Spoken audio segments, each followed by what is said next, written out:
Witness Roderick Wamil disputes Imee Marcos' interpretation that Vice President Sara Duterte is not the accountable officer for her office's confidential funds. Defense lawyer Michael Poa's possible conflict of interest is raised on the 13th day of Vice President Sara Duterte's impeachment trial. The Supreme Court en banc dismisses as moot petitions that question the House proceedings on Vice President Sara Duterte's impeachment complaints. Inflation eases to 6.2% in July as lower transport costs tempered overall price increases. And Ukraine accuses Russia of committing a war crime after a Russian drone chased a vegetable seller in Kherson.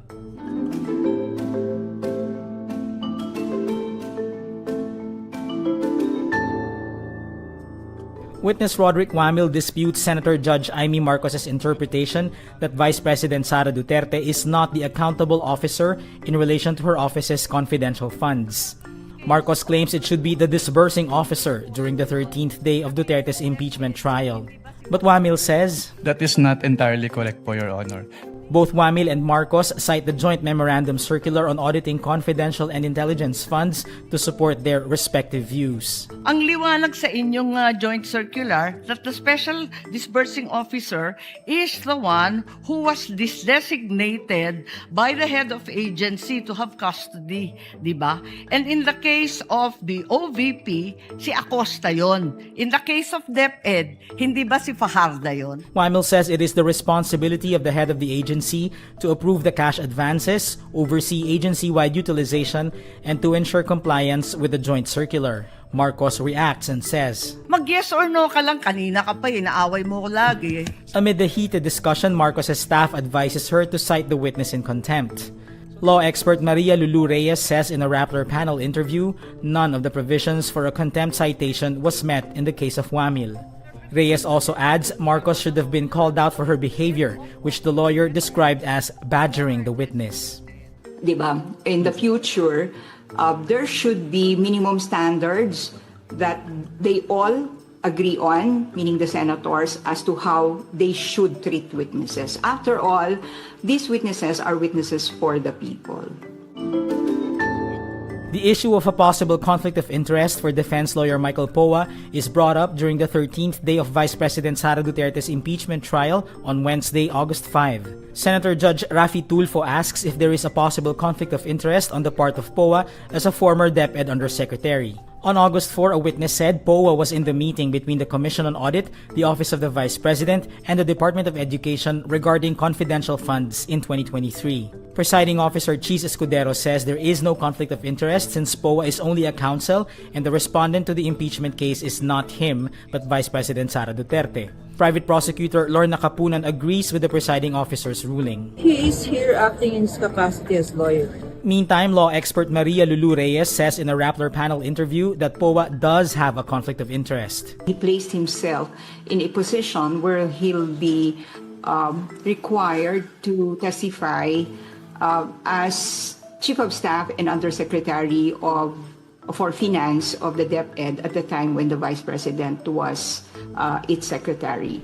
Reyes says Poa had intimate knowledge of how the confidential funds were used. By making himself counsel of the Vice President, I think he's representing interest that is contrary to that of the Republic. If he is asked to testify on knowledge during the time that he was Undersecretary for Finance regarding the use of the confidential funds, he can simply escape and evade those answers by saying, I will not answer because it will breach attorney-client privilege. Reyes notes Poa, quote, appears to be kinder than the previous defense lawyers.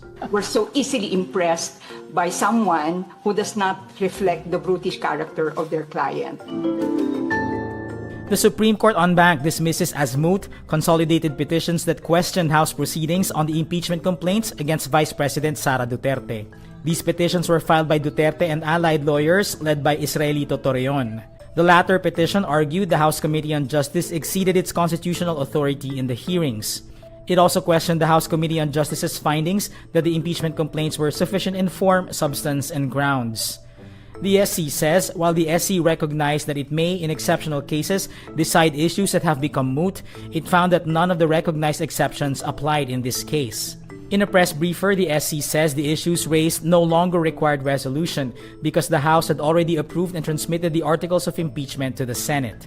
The SC further held that the impeachment process had already moved to the Senate, which had convened as an impeachment court and had begun proceedings. Meantime, House Prosecutor Terry Ridon says the SC's decision ends claims of a fishing expedition.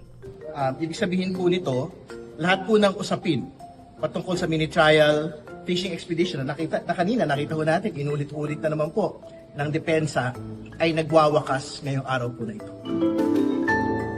The Philippine Statistics Authority reports inflation softened to 6.2% in July as the relative slowdown in transport costs helped temper overall price increases. This is slightly lower than the 6.4% recorded in June. This also marks the third straight month of easing inflation after the rate hit a 3-year high of 7.2% in April. Average inflation for January to July stood at 5%, remaining well above the government's target range of 2 to 4%.